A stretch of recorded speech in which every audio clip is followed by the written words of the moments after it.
ليلۃ القدر کو پانے سے کیا مراد ہے؟ شب قدر اگر معلوم ہو جائے تو کیا دعا مانگنی چاہیے؟ کیا پوری دنیا میں ایک ہی رات کو ليلۃ القدر ہوتی ہے؟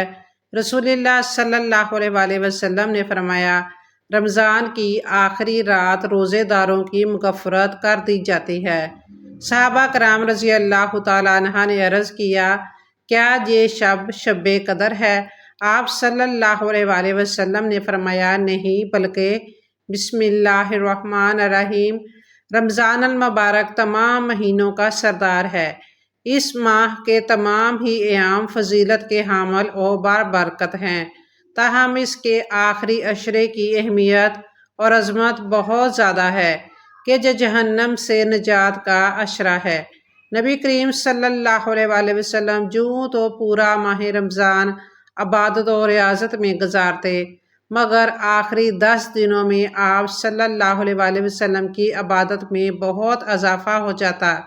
چنانچہ حضرت عائشہ صدیقہ رضی اللہ تعالیٰ عنہ نے فرمایا، جب رمضان کا آخری عشرہ شروع ہوتا تو حضور نبی کریم صلی اللہ علیہ وآلہ وسلم کمر بستہ ہو جاتے، اس کی راتوں کو زندہ رکھتے، یعنی شب قدر میں بیدار رہتے اور گھر والوں کو بھی جگایا کرتے۔ یہی وہ عشرہ ہے جس میں ایک ایسی رات ہے جسے اللہ تعالیٰ نے 1000 مہینوں سے زیادہ افضل قرار دیا ہے۔ اس ماہ مقدس کی آخری رات بھی اسی عشرے میں ہے، جس کی احادیث مبارکہ میں بہت فضیلت بیان کی گئی ہے۔ سورہ دخان میں ارشاد باری تعالیٰ ہے، یقیناً ہم نے اس قرآن کو بابرکت رات میں نازل فرمایا ہے۔ حضرت عبداللہ بن عباس رضی اللہ تعالیٰ عنہ اور دیگر کا قول ہے، جس رات میں قرآن مجید نازل کیا گیا وہ ليلۃ القدر ہی ہے۔ یہ مبارک رات 1000 مہینوں سے افضل ہے۔ ارشاد باری تعالیٰ ہے، بے شک ہم نے اس قرآن کو شب قدر میں نازل کیا ہے، اور تمہیں کیا معلوم کہ شب قدر کیا ہے؟ شب قدر 1000 مہینوں سے بھی بہتر ہے۔ اس میں فرشتے اور روح یعنی حضرت جبرائیل علیہ السلام اپنے پروردگار کی اجازت سے ہر کام کے لیے اترتے ہیں۔ وہ رات سراپا سلامتی ہے فجر کے طلوع ہونے تک۔ شب قدر کون سی رات ہے؟ اللہ تعالیٰ نے اپنی حکمت سے اسے مخفی رکھا ہے۔ ليلۃ القدر انتہائی برکت والی رات ہے۔ اس کو ليلۃ القدر اس لیے کہتے ہیں کہ اس میں سال بھر کے احکام نافذ کیے جاتے ہیں اور فرشتوں کو سال بھر کے کاموں اور خدمات پر مامور کیا جاتا ہے، اور یہ بھی کہا گیا ہے کہ اس رات کی دیگر راتوں پر شرافت و قدر کے باعث اس کو ليلۃ القدر کہتے ہیں۔ حضرت انس رضی اللہ تعالیٰ عنہ سے مروی ہے کہ ليلۃ القدر میں حضرت جبرائیل علیہ السلام فرشتوں کے ایک گروہ کے ساتھ زمین پر آتے ہیں، اور جس کسی کو عبادت الہی میں مشغول دیکھتے ہیں اس کے لیے دعائے مغفرت کرتے ہیں۔ روایت ہے کہ جب رسول اللہ صلی اللہ علیہ وآلہ وسلم کو سابقہ امت کی عمروں سے آگاہ فرمایا گیا تو آپ صلی اللہ علیہ وآلہ وسلم نے ان کے مقابلے میں اپنی امت کی عمر کو کم دیکھتے ہوئے خیال فرمایا کہ میری امت کے لوگ اتنی کم عمر میں سابقہ امتوں کے برابر کیسے عمل کر سکیں گے؟ اس بار آپ صلی اللہ علیہ وآلہ وسلم کو ليلۃ القدر عطا فرمائی گئی، جو 1000 مہینے سے افضل ہے۔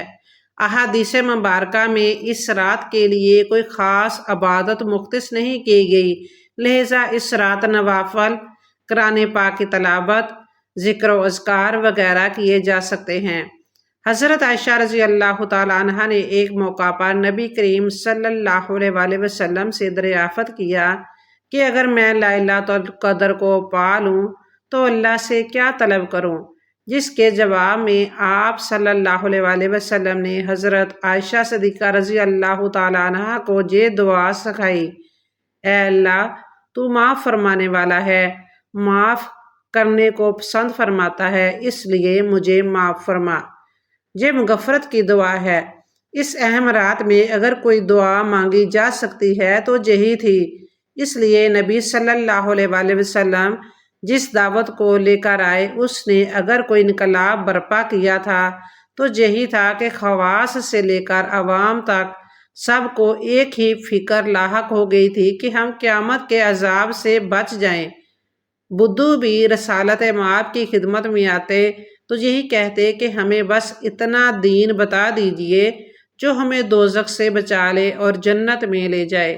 چنانچہ اس رات میں آپ صلی اللہ علیہ وسلم نے یہ نہیں فرمایا کہ دعا کرنا کہ حکومت مدینہ مستحکم ہو جائے، یا پورا دین نافذ ہو جائے، یا فلاں کافر پر عذاب نازل ہو جائے، بلکہ آپ صلی اللہ علیہ وسلم نے یہ سکھایا کہ اگر یہ اہم رات پاؤ تو اپنی مغفرت کی دعا کرو۔ ماہ رمضان کی آخری رات یعنی عید الفطر کی چاند رات ہمارے ہاں گل گباڑے بے مقصد گھومنے پھرنے یا عید کی تیاریوں کے لیے مارکیٹس کے چکر لگانے کے لیے مختص ہے۔ حالانکہ اگر ہمیں اس کی اہمیت و فضیلت سے آگاہی ہو تو اس سے یوں فضول کاموں میں ضائع نہ کریں۔ احادیث مبارکہ میں اس رات کو لیلۃ الجائزہ یعنی انعام ملنے کی رات کہا گیا ہے۔ یہ رات دراصل مزدوری ملنے کی ہے۔ اللہ تعالیٰ کی طرف سے اس رات بندوں کو پورے رمضان کی مشقتوں اور قربانیوں کا صلہ ملتا ہے۔ روایت ہے کہ رسول اللہ صلی اللہ علیہ وسلم نے فرمایا، رمضان کی آخری رات روزہ داروں کی مغفرت کر دی جاتی ہے۔ صحابہ کرام رضی اللہ تعالیٰ عنہ نے عرض کیا، کیا یہ شب قدر ہے؟ آپ صلی اللہ علیہ وسلم نے فرمایا، نہیں، بلکہ دستور یہ ہے کہ مزدور کا کام ختم ہونے کے وقت مزدوری دے دی جاتی ہے۔ یہ سوال اکثر ذہنوں میں آتا ہے کہ کیا پوری دنیا میں ایک ہی وقت میں لیلۃ القدر ہوتی ہے؟ اور اگر ایسا ہے تو مختلف ممالک میں طاق راتیں کیوں مختلف ہوتی ہیں؟ جب ایشیا ممالک میں رات ہوتی ہے تو امریکہ میں دن ہوتا ہے، اور چونکہ لیلۃ القدر رات کے ساتھ مخصوص ہے اس لیے دن میں اس کا وقوع ممکن نہیں۔ یہی وجہ ہے کہ جب پاکستان میں طاق رات ہوتی ہے تو سعودی عرب میں جفت رات ہوتی ہے۔ حقیقت یہ ہے کہ لیلۃ القدر ہر جگہ مقامی اسلامی تاریخ کے مطابق ہوتی ہے۔ چونکہ دنیا بھر میں چاند دیکھنے اور اسلامی مہینے کے آغاز میں فرق ہوتا ہے، اس لیے کسی ملک میں 27 رمضان ہو تو دوسرے ملک میں 26 رمضان ہو سکتا ہے۔ اس کا مطلب یہ ہے کہ ہر جگہ لیلۃ القدر اس مقام کی مقامی اسلامی تاریخ کے مطابق ہوگی، نہ کہ پوری دنیا میں ایک ہی وقت میں۔ دنیا کے مختلف حصوں میں لیلۃ القدر مختلف وقت میں کیوں ہوتی ہے؟ قرآن کریم کے مطابق لیلۃ القدر طلوع فجر تک رہتی ہے۔ ایک سادہ مثال یہ تصور کرنے کے لیے کہ لیلۃ القدر ہر جگہ الگ وقت میں کیسے ہو سکتی ہے، ایک عام مثال لیجئے۔ عدالت اگر صبح 10 بجے کھلتی ہے تو ہر ملک میں وہ اپنے مقامی وقت کے مطابق کھلے گی، نہ کہ پوری دنیا میں ایک ہی لمحے میں۔ اس طرح ہم جب اپنے مقامی وقت کے مطابق مغرب کی نماز پڑھ رہے ہوتے ہیں تو براعظم امریکہ کے کئی حصوں میں مسلمان فجر کی تیاری کر رہے ہوتے ہیں اور ان کی صبح ہو رہی ہوتی ہے۔ یہی اصول لیلۃ القدر پر بھی لاگو ہوتا ہے، اور ہر ملک میں مقامی وقت کے مطابق یہ رات آتی ہے۔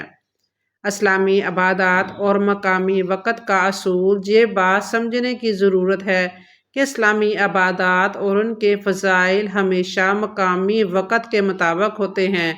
جیسے نماز کے اوقات طلوع و غروب آفتاب پر منحصر ہوتے ہیں۔ امداد الفتاویٰ میں ہے، جس وقت اور جگہ کے لیے جو حکم یا فضیلت مقرر ہو وہ اسی وقت وہاں پر لاگو ہوگی۔